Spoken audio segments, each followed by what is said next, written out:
नमस्कार, आदाब, सत श्री अकाल मित्रों, स्वागत है आप सभी का समाधान कार्यक्रम में एक बार पुनः। मित्रों, बात सुदूर आइसलैंड की है। वहाँ एक किसान रहा करता था, बहुत मेहनत किया करता था। उसे एक मजदूर की आवश्यकता थी, लेकिन कोई मजदूर मिल नहीं रहा था क्योंकि मौसम बहुत ही खराब रहा करता था वहाँ का। वहाँ पे काम करना बहुत ही कठिन था। फिर भी एक मजदूर उनके पास आया काम की तलाश में। अब किसान के पास और तो कोई चारा नहीं था, उन्होंने उस मजदूर को रख लिया। लेकिन मजदूर ने अपनी बात कही कि जब हवा चलती है तब मैं सोता हूँ।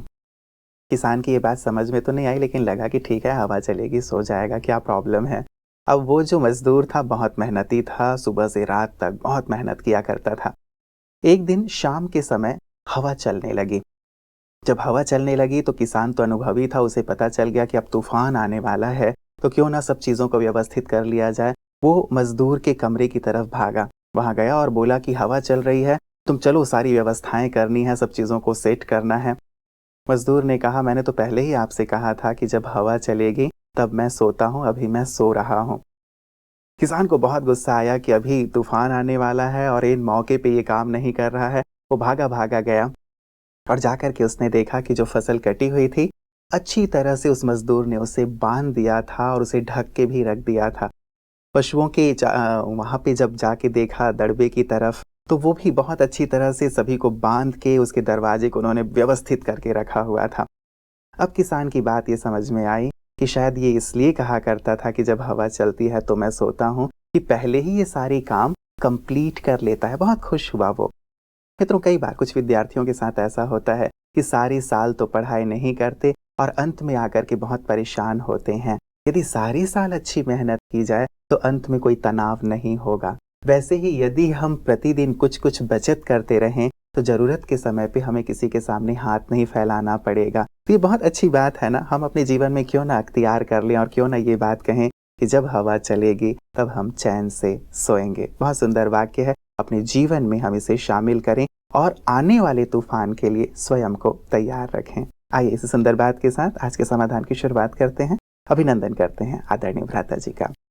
भ्राता जी, बहुत बहुत स्वागत और अभिनंदन है। एक बहुत अच्छी आदत है भ्राता जी की भविष्य में जो होने वाला है, कुछ आने वाला है। अब भविष्य के गर्भ में क्या है ये पता तो नहीं होता, लेकिन फिर भी जीवन है, कभी सुख है, कभी दुख है, कभी उतार है, चढ़ाव है। इस उतार चढ़ाव की स्थिति को संभालने के लिए ये जो हवा चले तो सोने की जो स्थिति है, तैयारी करने की स्थिति है, सुंदर बात है। और मेरा तो अपने जीवन का लंबा चौड़ा अनुभव है। मैं जब स्टूडेंट था तो एग्जाम के दिनों में कभी नहीं पढ़ता था जी। बिल्कुल ठंडी हवा में सो जाते थे ताकि ब्रेन भी फ्रेश रहे, नींद अच्छी हो जाए।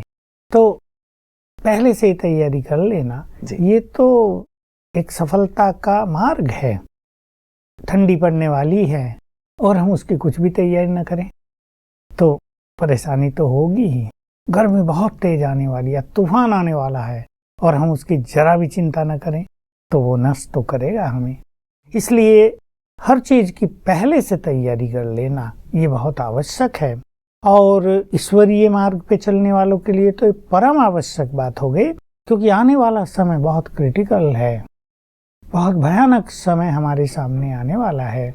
ये बात हम किसी को डराने के लिए नहीं कह रहे, पर एक अवेयरनेस देना चाहते हैं, एक जागृति देना चाहते हैं कि कलयुग बिल्कुल समाप्ति की ओर चल रहा है और समाप्ति से पहले ये बहुत कुछ करने वाला है।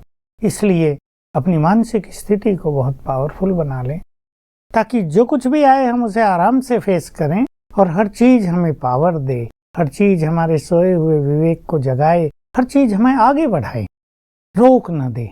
तो ये तैयारी सचमुच बहुत जरूरी है। और ये नेचर जिसने बना ली, घर के काम की हो चाहे और कुछ, मान लो घर में मेहमान ही आने वाले हैं, पता है कल मेहमान आ रहे हैं और गृहिणी कुछ भी तैयारी न करे तो परेशानी होगी, चिड़चिड़ी हो जाएगी फिर। लेकिन उन्होंने सब कुछ तैयार करके रखा हो, स्वीट्स भी बना लिए हो, नमकीन भी बना लिए हो, चाय का सब इंतजाम करके रखा हो और कुछ समोसे बना के रखे हो, तो वो एंजॉय करेगी ना, मेहमानों को वेलकम करेगी, आओ, सब कुछ तैयार है। तो पहले से तैयारी करना मनुष्य को रिलैक्स करता है और जीवन में लाइट रहने का, इजी रहने का, खुशहाली से भरपूर रहने का ये उत्तम साधन है। बिल्कुल। लेकिन बता जी, बहुत सारे लोगों की ऐसी नेचर हो जाती है कि कल जब आएगा तब हम देखेंगे, जो होगा उसी समय देखेंगे, आज को तो एंजॉय करो। जैसे बचपन में भी हम लोग वो पढ़ा करते थे, एक स्टोरी आती थी कि चींटी ने तो अपना सब व्यवस्था कर ली थी, लेकिन एक दूसरे जो बंदे ने, कीट ने अपनी कुछ व्यवस्था नहीं की थी, तो बाद में उसे पछताना पड़ा।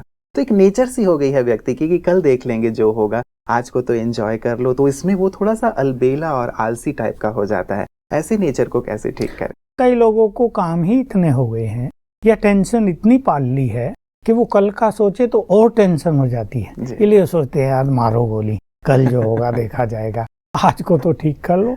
लेकिन मनुष्य के पास बहुत शक्तियां हैं, अगर वो अपनी शक्तियों को यूज करे तो वो आज के सारे काम क्या, कल के आधे काम भी आज पूर्ण कर सकता है। एक प्रॉपरली हर चीज को मैनेज करने की जरूरत है, अपने मन को बहुत व्यवस्थित शांत करने की आवश्यकता है। हम ये बात सदा कहते आ रहे हैं, मन यदि शांत है, मन यदि अच्छे विचारों में है, मन यदि रिलैक्स है, तो बुद्धि की शक्ति बहुत बढ़ जाती है, हमारी कार्य शक्ति भी डबल हो जाती है। तो बस कला ये सीखें हम कि मन को शांत रखना है, और ये जो पोस्टपोन करने की नेचर है इसको समाप्त करें। हमें एक दबाव में नहीं रहें हम कभी भी, नहीं तो आज का काम भी छोड़ा, कल का भी छूटा हुआ था, संडे आते आते बहुत काम हो गया, फिर संडे को भारी हो रहे हैं, छुट्टी का दिन था, सोना भी था, फ्रेंड्स के पास जाना था, ये तो काम ही बहुत है।